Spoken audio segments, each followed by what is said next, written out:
veux que je change de place. Comme l'autre, il était de l'autre côté.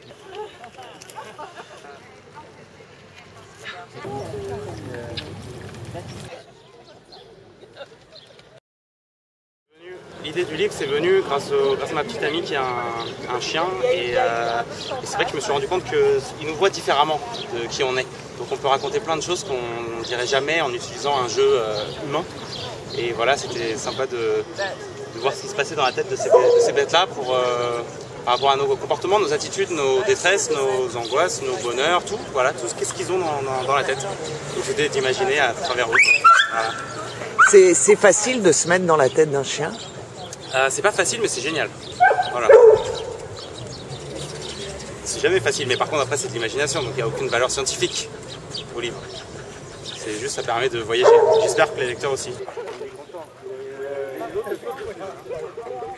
C'était le luxe de l'écrivain de voyager. Et je me dis que quand on lit, on est aussi content de voyager et que de ne pas faire que de l'introspection dans les mêmes quatre murs. Donc c'est une façon de sortir et puis de voir que je pense que la vie des chiens est très différente selon l'endroit où ils sont nés. Ça marche pour les hommes, ça marche encore peut-être même plus pour les chiens.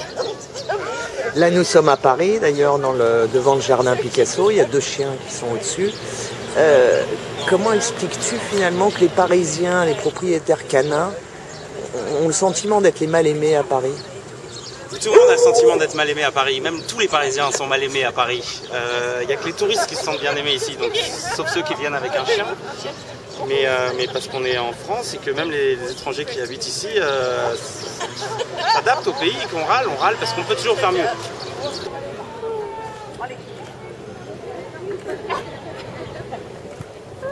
Il n'y a pas de place faite aux chiens à Paris. Ça viendra peut-être grâce à vous. Je sais que vous luttez pour.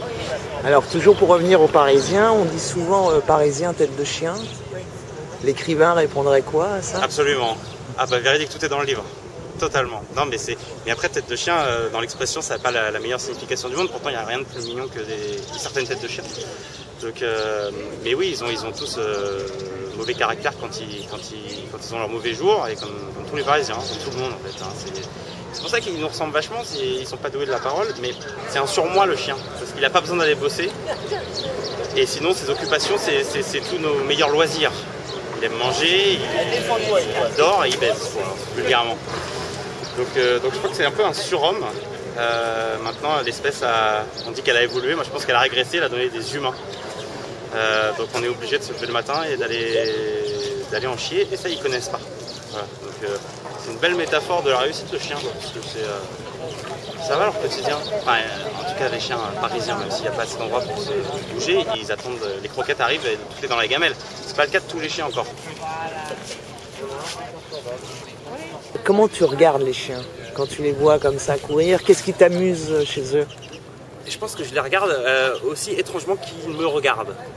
Parce que je sais qu'on ne sort pas exactement du même moule.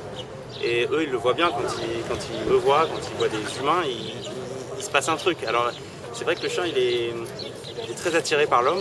Il a été très domestiqué par l'homme, donc il en reste quelques chiens sauvages, mais moi, je ne sais pas comment les chiens, en tout cas de ville, seraient capables de vivre sans l'homme. Si demain, il n'y avait plus d'hommes, tout seul dans la ville, démerdez-vous. Bah oui, ils vont dévaliser la niche, mais après, une fois qu'ils ont liquidé les stocks, je pense qu'ils auraient du mal à vivre en autarcie de chien. Donc je les regarde assez étrangement. Et en même temps, je suis assez fasciné parce qu'ils incarnent tout la vie de rêve pour moi. Voilà, une vie de chien, c'est une vie de rêve, malgré le terme, qui fonctionne moins bien avec. Donc non, je les regarde avec curiosité, parce que je cherche à savoir ce qu'ils ont dans le crâne, en tout cas dans le livre. Et je pense qu'eux cherchent à nous comprendre. Et pareil, ils ne comprennent pas tout. Déjà, ils nous voient différemment. Mais pour eux, c'est pas normal de les quitter, c'est pas normal de les abandonner, c'est pas normal de sortir quand on en a envie, c'est pas quand ils en ont envie. Enfin voilà, de jongler là-dessus. Donc on se regarde en chien de faïence, mais avec tendresse.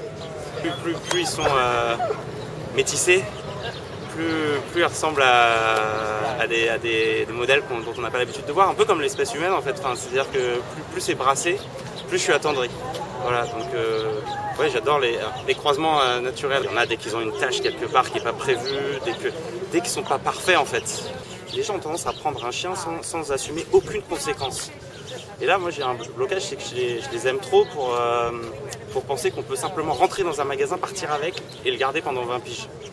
Donc, est-ce qu'il ne faudrait pas apprendre aux gens à vivre avec un chien? Et ça fait partie, la propreté fait évidemment partie de l'apprentissage. Donc, peut-être qu'il faudrait être un peu plus... j'aime pas le mot sévère, mais disons, un animal, c'est pas un caprice. Et donc peut-être que quand on voit des rues sales, peut-être c'est parce que ça fait pas plaisir de s'en occuper à 100%, donc peut-être qu'en fait il faut pas avoir de chien dans ces cas-là. Voilà, il faut venir dans des parcs jouer avec eux, rentrer à la maison et pas en avoir, je sais pas. Mais ce serait bien de se dire qu'un animal c'est une vraie responsabilité, c'est un boulot à plein temps. Voilà, c'est pas quand ça vous arrange, c'est pas un jouet un animal.